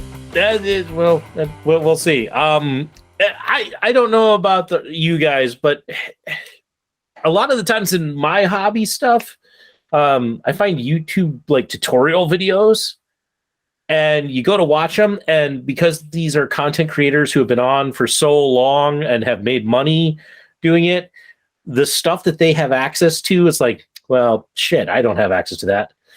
So as I was kind of saying, there's a YouTube creator who I was following. He basically took a bookcase shelf space and made a wonderful card organizer with drawers so that he could put his sleeved cards right into it. He could pull out for the different, he was doing Pokemon cards, so the different like types of energy and such. And when I saw like the thumbnail and the description on it, I'm like, well, sweet, I would love to learn that. I have some space on one of my bookcases. Maybe I'll make something like this. Guy uses a friggin' like $10,000 laser cutter on it to do it. It's like, it's not really a great tutorial if it's using equipment that nobody else has, because we all don't have the kind of money to throw at a laser cutter. So what do you mean you don't have one of those just sitting around? Or we don't live in a big enough city to have a makerspace that would have one available to us for a decent price of rent. Yeah. I know Howard's got that sweet gig. I have a sweet gig?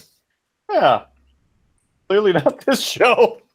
I was gonna say, I think the one side hustle I have is costing me money.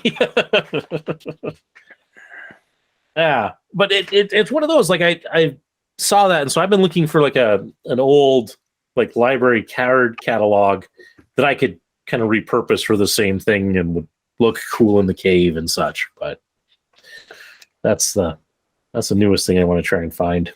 Nice. That's actually a really good idea for something like that. I thought so. And I checked, like I looked on Amazon just because like maybe they have something, and they're all like super thin and like $110 for, it's like, yeah, that won't help. So I need to try and find one of these. Unfortunately, I'm probably a little on the late side, but I got to find like a library that's finally moving away from the card system. Yeah, I was just going to mention the Morton County Library just basically rebuilt the new building over there. Maybe they would have had something, but they probably would have gotten rid of it as they moved stuff. They did. They did a big auction. Isn't quite the right. Well, actually, I think they did do an auction. My mom purchased several of their nicer bookshelves as part of that. So she now has bookshelves from the Morton County Library. Nice. Yeah. So, but no, that's my newest thing I'm trying to find for the cave is nice like card catalog, because then I can get rid of just the cardboard boxes I have in there. What would really work, and I know I'm never going to get it, nor am I willing to wait that long. My mom has, it's from an old general store, but it's one of the cabinets like that, and it has like the perfect size spots and drawers for it, but she won't give that up. It's in her sewing room. It's full of her quilting supplies. Would be pretty awesome, but I don't think I'm going to get that. You knew I knew it was bad, Kidder. Do you remember the bookcase I had in my room back in high school that was made out of dynamite cases? Yes. Yeah. Heavy. It was very heavy, but a very sweet piece. It was made, Derek, we pulled it out of a abandoned mine up in South Dakota.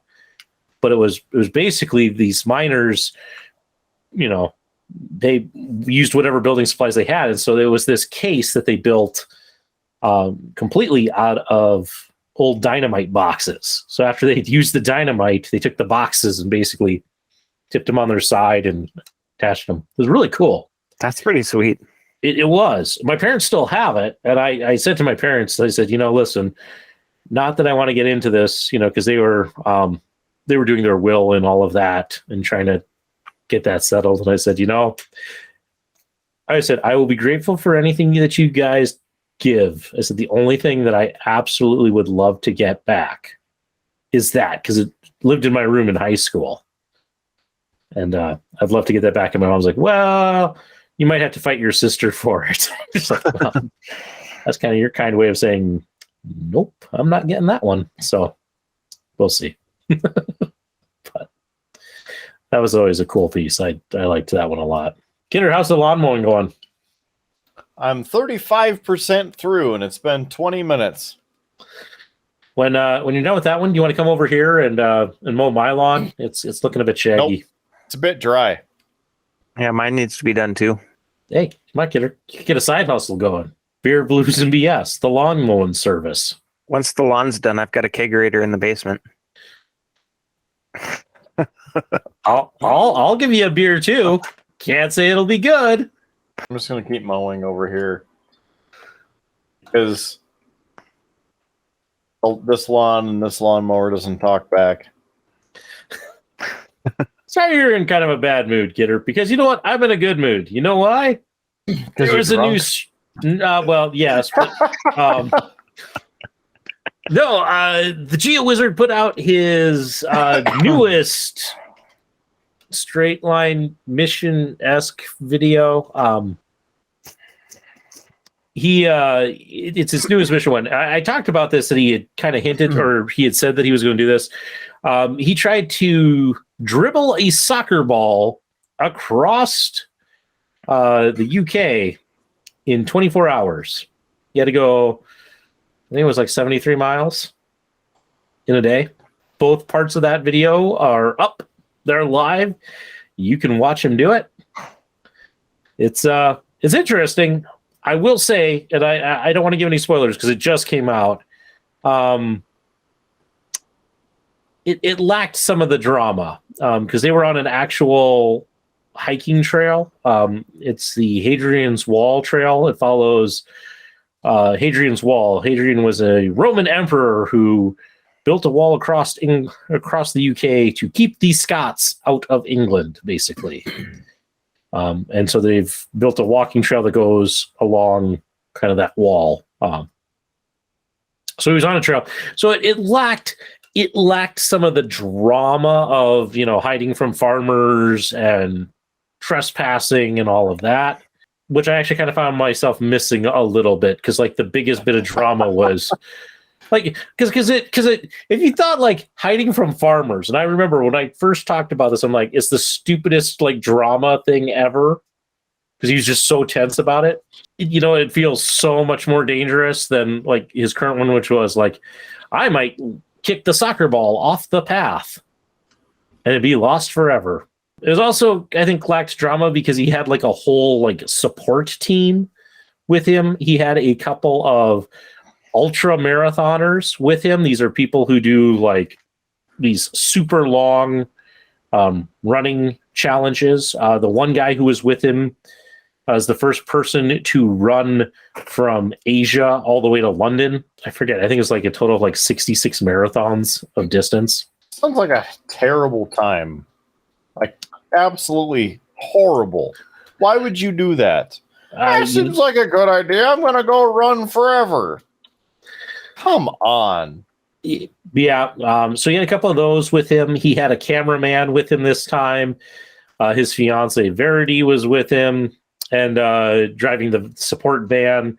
And they actually brought a doctor with him this time, which the doctor actually became an important part, especially towards the end. But it lacks a little bit of the drama. It's still interesting to watch, but it lacked that. So that's kind of my general take on his newest one. And if you do want to go and check it out, there's a link down in the show notes. Make sure to give it a watch, or go back and watch some of his other straight line missions, which are a bit more drama filled and interesting. Hey, Kidder. I know I kind of gave you a little grief at the beginning of the podcast with the opening line about you changing the social media posts. I do have to say, though, I'm glad you changed the one so that if it was Star Trek Day, because I had no idea it was Star Trek Day, because that's the kind of stupid holiday that I just don't keep track of. Not even a holiday, man. It's not like... Wait, you're saying Star Trek doesn't have its own holiday? Like Star Wars has May the 4th? Clearly showing that Star Wars is the superior product. That's definitely not a holiday, you heathen. I don't know what you're saying, Kidder. May the 4th be with you, though. Truthfully, Kidder, I've always thought that the whole May the 4th thing with Star Wars was stupid, but now that I know that it kind of bugs you a little bit. Oh, I don't know. I feel every time somebody says May the 4th be with you, I feel like it should be followed up and also with you. Like, I don't know. Enough people think that Star Wars is its own religion, so that continues to show why Star Wars is kind of like a cult. Star Wars is not its own religion. Jedi is, though. Well, I mean, Jediism, Star Warsism, drinking the Kool-Aidism, whatever. You do you. What makes you happy, Howard? If you like putting on robes and going and creeping about with fake lightsabers, what? He's putting his glasses down. Are you getting that drunk where you got like squinty eyes? I just want to clarify, Kidder, that out of the two of us, only one of us has actually ever done cosplay. It's not me. I think he's lying. I'm not. Because I don't go to conventions. There are too many people there. I almost swore right there, Kidder. That would have been great. Just show off your frustration. What word are you going to say? Not a good Star one. Wars. Basically, the future Howard part of my brain kicked in. It's like, no, don't say that. I have to edit that. Boba Fett. I will say, Howard, there is a board game convention in Brandon, Canada every summer that's not obscenely huge. It's maybe like 300 people. It's called PrairieCon. I did know about PrairieCon. I just have not had the opportunity to go. And mostly it's because a lot of like MagicCon in Minot. Yeah, the problem is most like conventions are during the summer, which is like my busy season. Like ReaperCon was just last weekend. I'd love to go to ReaperCon. But they're always during the summer. I need a convention that's like in like November, December, January, my quiet time, because then I could easily go. There's one in Winnipeg that I think is in November. I can't remember the name of it off the top of my head, though. I think it used to be called GymCon, but I think they changed the name. That's a terrible name for a convention. Yeah, the guy who made it was named Jim, and that's why that was what it was called. Damn it, Jim. We got on this topic, Kidder, because I see you put in the run sheet that it was Star Trek Day 2022 and that you had some stuff to talk about with it. So yesterday. Does that mean I have to stop mowing my lawn? I'm only 48% through. Yep, you're gonna have to quit. There goes your tip. Because there's no pausing in lawn mowing, Kidder. There's no pausing and saving. You leave that unmowed, and you're gonna get complaints. So here's the funny thing: when you Alt Tab out of it, it automatically pauses. So there you go. All right, yesterday. Yeah, still yesterday because it's only 11 o'clock. This has been going on for like 2 hours. I know, but we got like only one more topic after this, and it's a short one that I've been told nobody has much input for, but it is monumental. So it won't take us long. So okay. So September 8th, 56 years ago, as of 2022, it was the premiere of Star Trek, the original series on television. And so now Paramount Plus has found a way to make extra money on it by making Star Trek Day. So there were various celebrations yesterday at a live event. Not a premium live event, though, Howard. I didn't actually have to pay to watch this. There were some sneak peeks, brand new images, backstage tours, highlights, and cast interviews, and much more. So let's get right to it. Star Trek Lower Decks. And this is a preview. I've talked about Star Trek Lower Decks before, and the third season is in full swing. A couple good episodes out thus far. Well, Lower Decks is about what happens with the junior crew members on a starship that isn't, shall we say, the Federation's top tier ship. They're the ship that they send in to clean up the second contact. You know, figure things out. Well, it's the USS Cerritos, and it returned for season 3, like I mentioned, on August 25th, which happened to be in Las Vegas at the con, which was good. Now, during this conversation, Tawny Newsome and Noelle Wells play Beckett Mariner and Tindy, the other ensign, one of the other ensigns that is on the show, the animated show. And they had a sneak peek of the episode coming up. It actually features a sequel to a holodeck movie, which happened in season 1. If you haven't seen it, go visit Paramount Plus, subscribe or watch it for free or whatever you need to do. Star Trek Prodigy is another animated series within the Star Trek universe. The second part of the first season will return on October 27th. And they have a new additional cast member for at least one episode.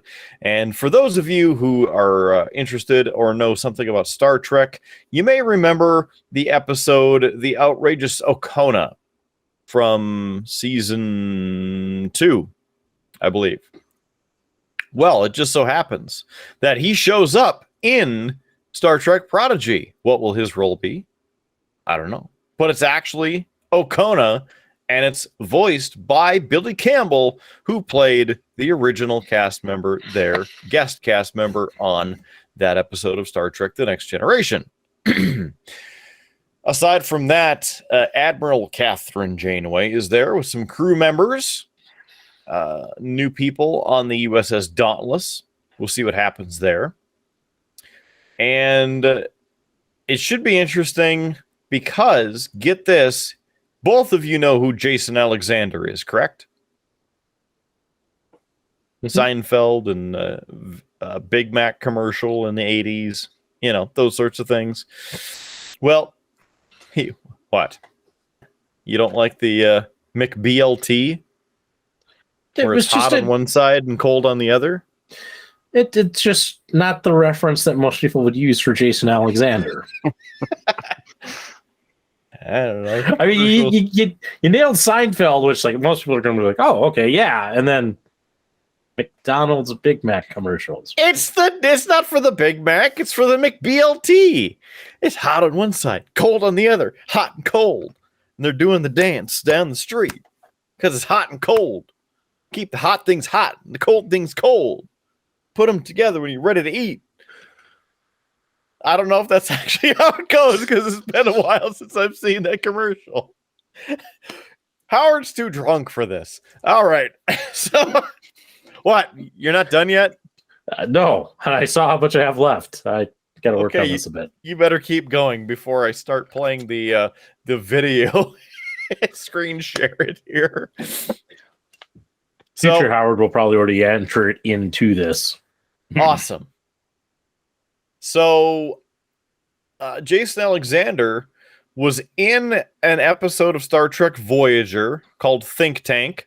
He guest starred as one of the aliens on the show. He will return, but as an animated character, Dr. Gnome. And Robert Beltran will again reprise Chakotay. So we will see what happens with them. Second half of the season joins the crew of this experimental high warp ship, the USS Protostar, as they attempt to flee Vice Admiral Janeway, who's trying to find the ship, thinking that Chakotay is still on it. And they learn that their ship is carrying a weapon that could destroy the United Federation of Planets.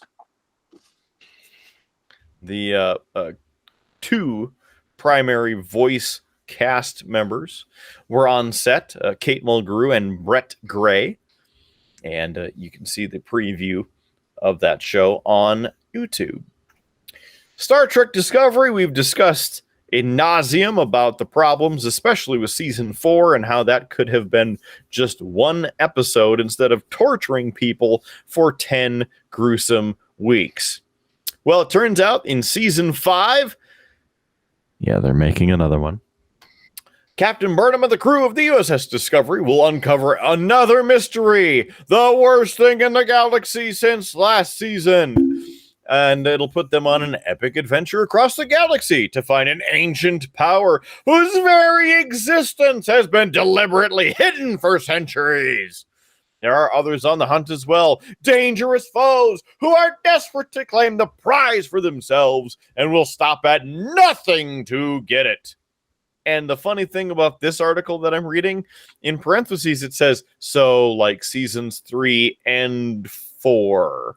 Why does the distant future hate crew of Discovery so much? Question mark. The video that was shared was a backstage set tour hosted by Wilson Cruz, who plays Dr. Culber on the show, and ran into a few of the various people who are on the show, and you can again see that on YouTube. Star Trek Online, just a few episodes ago, you got to see a bonus portion of me playing Star Trek Online, a little ship combat, a tour of Deep Space Nine, which is one of the best places in the galaxy to go. Just so happened, at part of Star Trek Day, Star Trek Online, shared some upcoming information about the new I guess you could say, season of STO. It's called Star Trek Online Ascension, and Will Wheaton will reprise his character of Wesley Crusher, but he's got a beard and a goatee. Maybe he's got a beard, I guess, but the goatee more so. What does that mean, gentlemen? The Mirror Universe. He is the Emperor of the Terran Empire, Wesley Crusher. And he's coming to take over the galaxy. That trailer also on the YouTubes. If I didn't mention Lower Decks, currently airing season 3. Prodigy will continue October 27th. And the hotly anticipated trailer for Star Trek Picard season 3, with Patrick Stewart sharing that news himself. That series, the season that will be the finale of Picard at only season 3, that shows up February 16th and features the cast of The Next Generation. And Patrick Stewart made sure to say that it is not a reunion, rather a continuation of the story. So, there's that. We're looking forward to most of it. The side note is even Star Trek is getting into the podcast game a little bit more. For both of you, having, I know, watched every episode of Star Trek, just like I have. In the original series, you guys remember the episode Space Seed, correct? Where Kirk meets Khan and the other genetically modified individuals. Well, Howard's drinking, so clearly he must remember something, or he's trying to forget that he watched. I have watched maybe 20 minutes of the original series, of the series. I suffered through the first two movies. You rat bastard. So you at least know who Khan is because you watched Star Trek II, The Wrath of Khan. No, I know who Khan is because I watched Star Trek Into Darkness.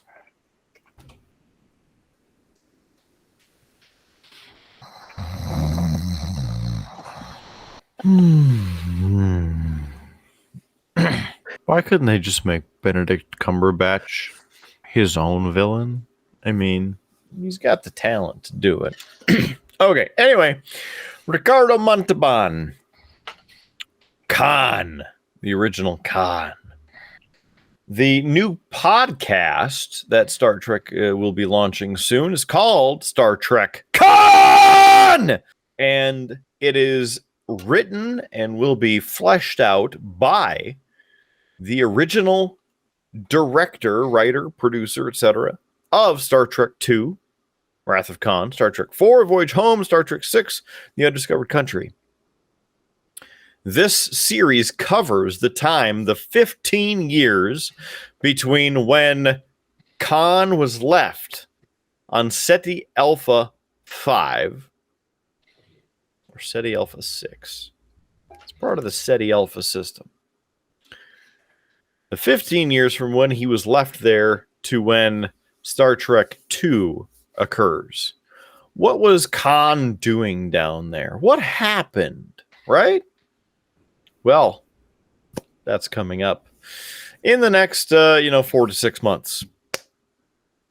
Other than that, still very excited about what's to come with Star Trek Lower Decks. Some sweet imagery there in the animated world. And Strange New Worlds. There's another piece of information for you.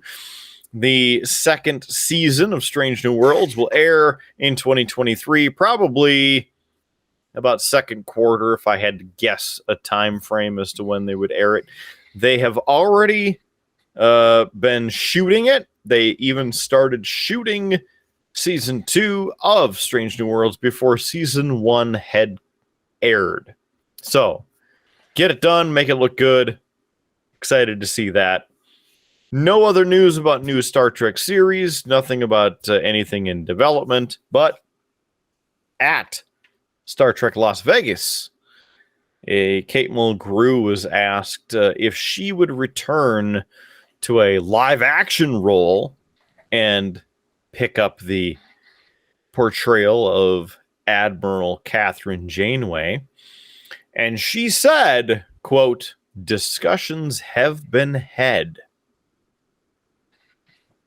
So, it would be awesome to see a new Star Trek series featuring Catherine Janeway and what she's been up to in the past 30 years. There's Star Trek Day 2022 in the books. You could also watch the 2-hour and change presentation. Maybe 3 hours. I don't know. It was long enough because of the little intermissions that they had. Just go watch the clips of it. It's much faster and you get the best parts out of it. Well, the last topic that we have on the run sheet tonight, gentlemen, and we won't spend a lot of time on it, but it's probably the news of the week, or at least if you've turned on the radio, the TV, your favorite internet news page, and wherever, you probably have heard that Queen Elizabeth II passed away this week. And now we get King Charles III. Needless to say, I've been drinking too much to dive into the history of Queen Elizabeth II with any sort of accuracy or such. So I'm not going to do that tonight. But an impressive career and an impressive reign, and will be remembered. One interesting anecdote I saw, I haven't fact checked it myself, but when she was born, the prime minister was born in 1870, and the most recent prime minister was born in 1970. So there was 100 years of prime minister birth dates within her lifespan. That is pretty impressive. And on that impressive fact, Kidder, we've been talking for quite a while. It's time that we probably wrap this up so you can get back to mowing that lawn. And to do that, we're going to need some cheap plugs. I mean, we can certainly do that. How about some breaking sports news first? You just have to stomp on my transition. Hit us with the news.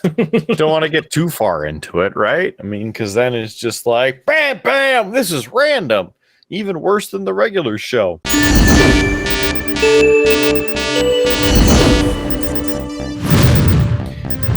The Bismarck Bobcats back in action this evening, and it just so happens they were in Watford City playing the Minot Minotauros. The Minot Minotauros to your Bismarck Bobcats 3. Nice. There it is. I knew you'd be happy about that. It's hockey news. Woo!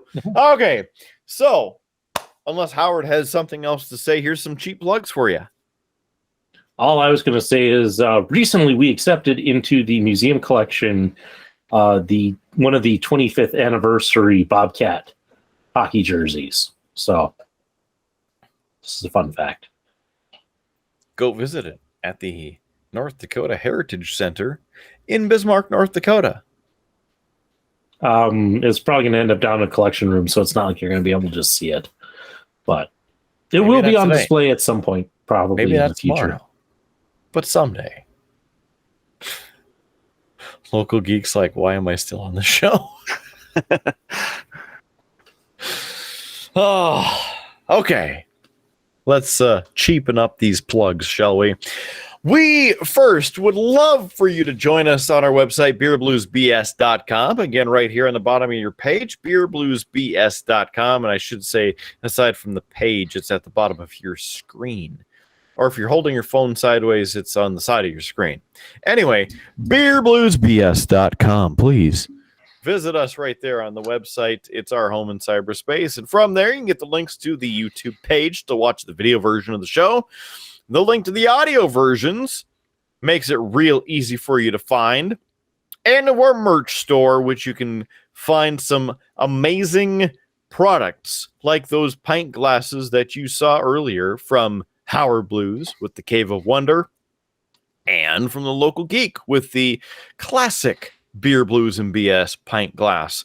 Those all available at beerbluesbs.com, and you can click on the merch button to find more items that might fit your tastes. Great stuff there. Also, we would love for you to join us on our social medias, of course, all over the internet. On Facebook, that's the main one.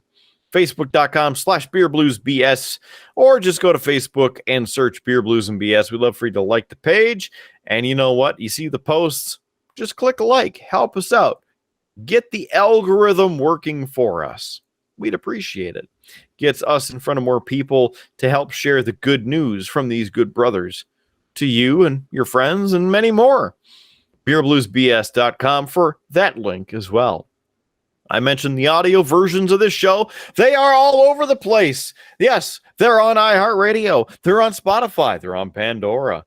They are also on Stitcher, TuneIn, IMDb, Player FM. That's just to name a couple. How about Apple Podcasts, Google Podcasts, Amazon Podcasts? Yes, when I said they're everywhere, they're everywhere. So if you have an audio, podcast, or music service of choice that you already have an account for, if you would go up to the search bar, type in Beer Blues and BS, hit search.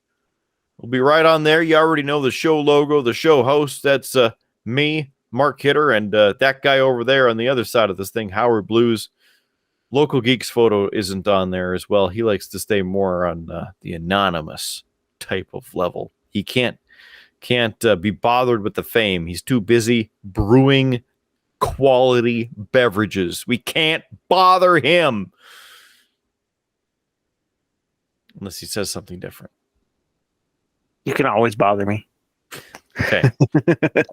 So go find him and ask him how much he loves beer, blues, and BS. He gave a thumbs up, so I guess that's something.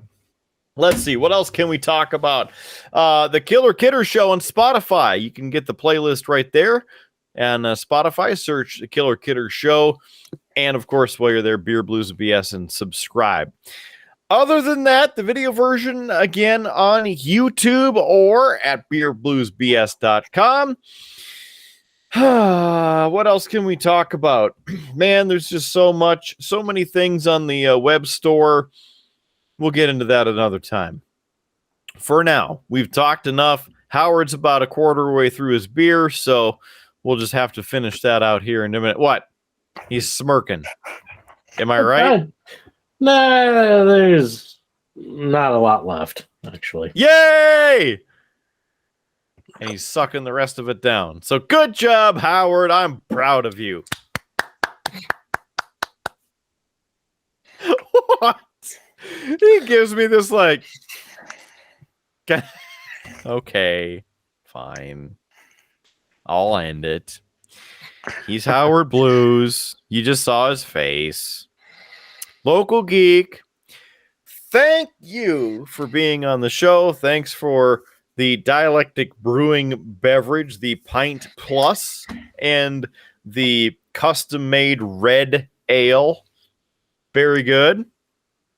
Yeah, for sure. And you got one more in there for another week, so. It is true, and that's going to probably be next week. It's in there. It's locked and loaded. It's ready to roll. Right. That's what I'm trying to say. So thank you again. Yeah, you're welcome.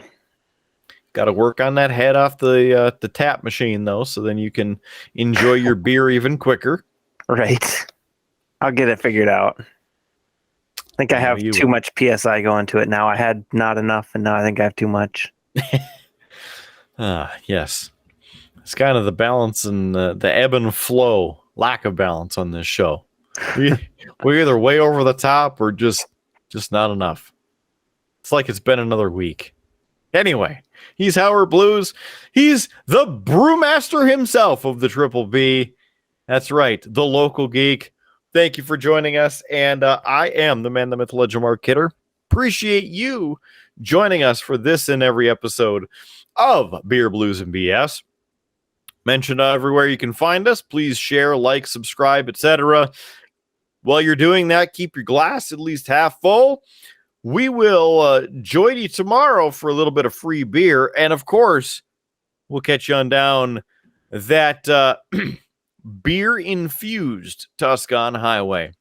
Have a wonderful rest of your morning, midday, afternoon, evening, overnight.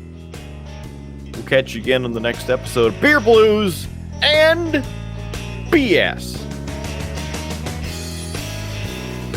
You have been listening to a UA production of Beer, Blues, and BS. If you enjoyed the show, help others find out about it by rating the show or leaving a review at your podcast listening service of choice. Thanks for listening, and may your glass never be empty.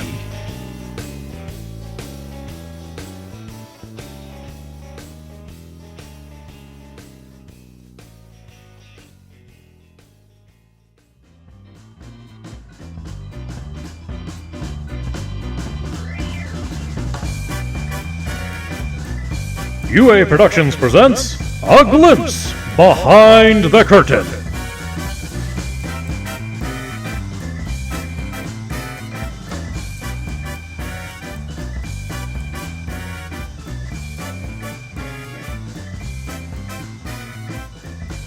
He's gearing up, man. He's Right? He's got the open crowler and 2 glasses.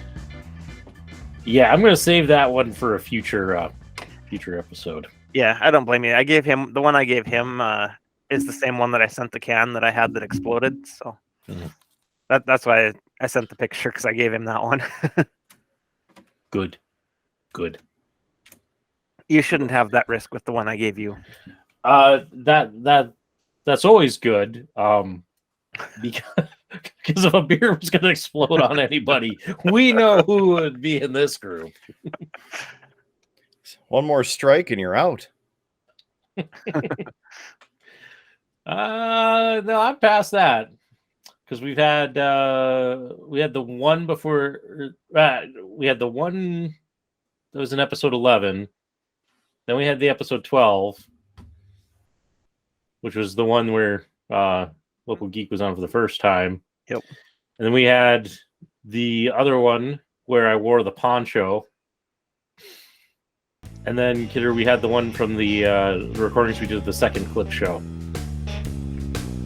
So I've already had 4 beers explode on me in the course of this podcast.